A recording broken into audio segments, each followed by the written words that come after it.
Hey folks, thought I'd throw together a quick little jazz lesson. It's gonna be maybe review for some of you, and then for some of you that are more rock players but have always kind of wanted to play around with the jazz stuff, this will be fun for you.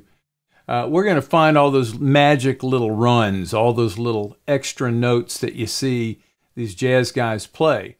If you look in here as I tap on different measures of this progression, you'll see that whenever you see these black notes, those are altered notes. You see this says G7 flat 9. So if you take the G is the root note, the 9 would be A, which is the same thing as 2. In fact, so if I show the color key, this gives you an idea of what's going on here. So everywhere you see one of those, it's just a raised or lowered common note from the scale. But you take the G chord, you see this right here, you've got your standard G7 or your G like this, and all we've done is raise the G up to an A flat. And so if you play those separately, you get something like,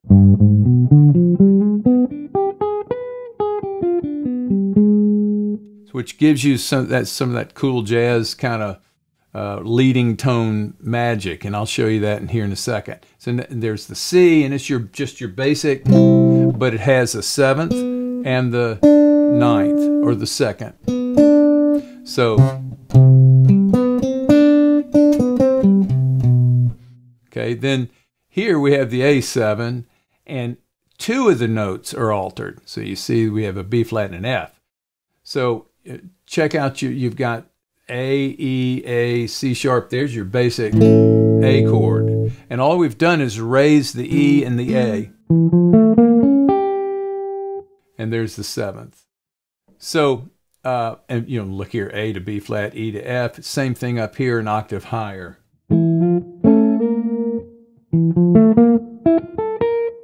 Okay, so let me play around with this just a little bit and give you an idea of some of the things you can do with this, just sticking directly with these notes here.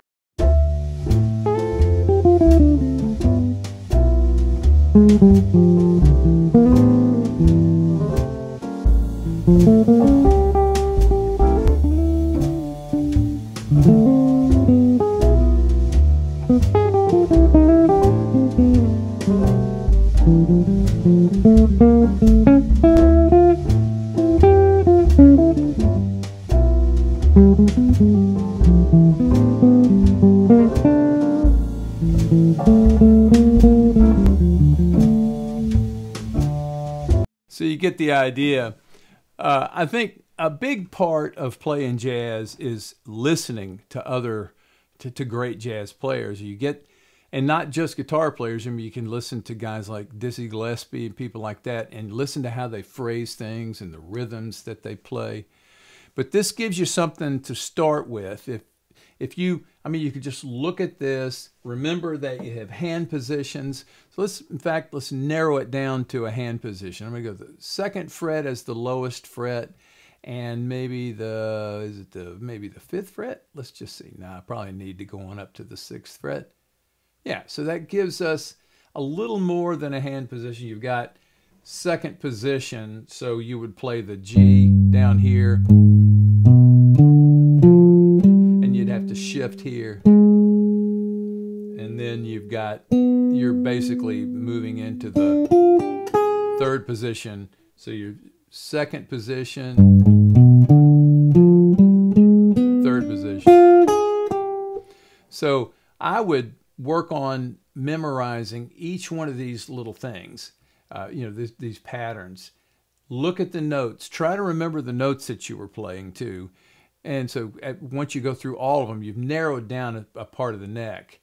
Then you can do the same thing by moving up the neck. After a while, let's say I'm going to go 12th fret as the highest fret, maybe let's go to the 5th fret, maybe up to the 9th fret. Now what you got here is, that's the D minor.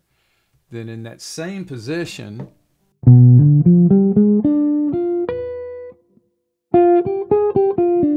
again, you can shift from the 5th position to the 6th position right there.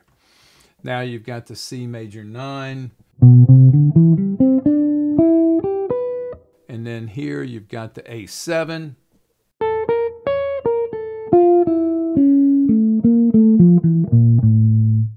So play around with that. You can even limit the strings that you're focused on. Maybe just narrow it down to the first 4 or even the first 3 strings. That gives you a lot less to have to worry about. Let me try that.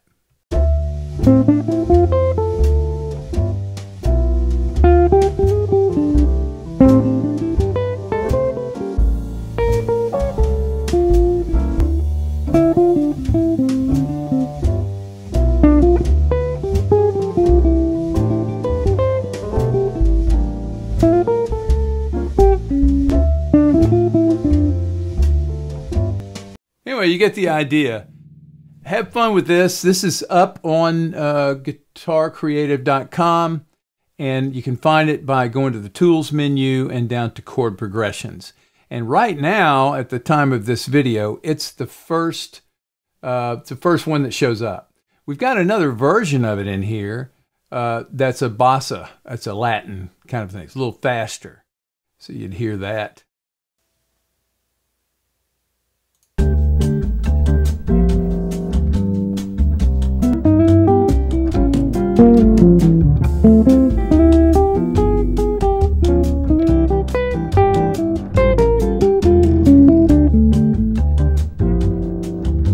So you get the idea. Hope you have a lot of fun with this. Give me some feedback. If there's anything I can do to make this easier, more educational, I would really appreciate your input. I listen to everything. I consider every suggestion, and so please leave me some comments, and hope to see you in the next video.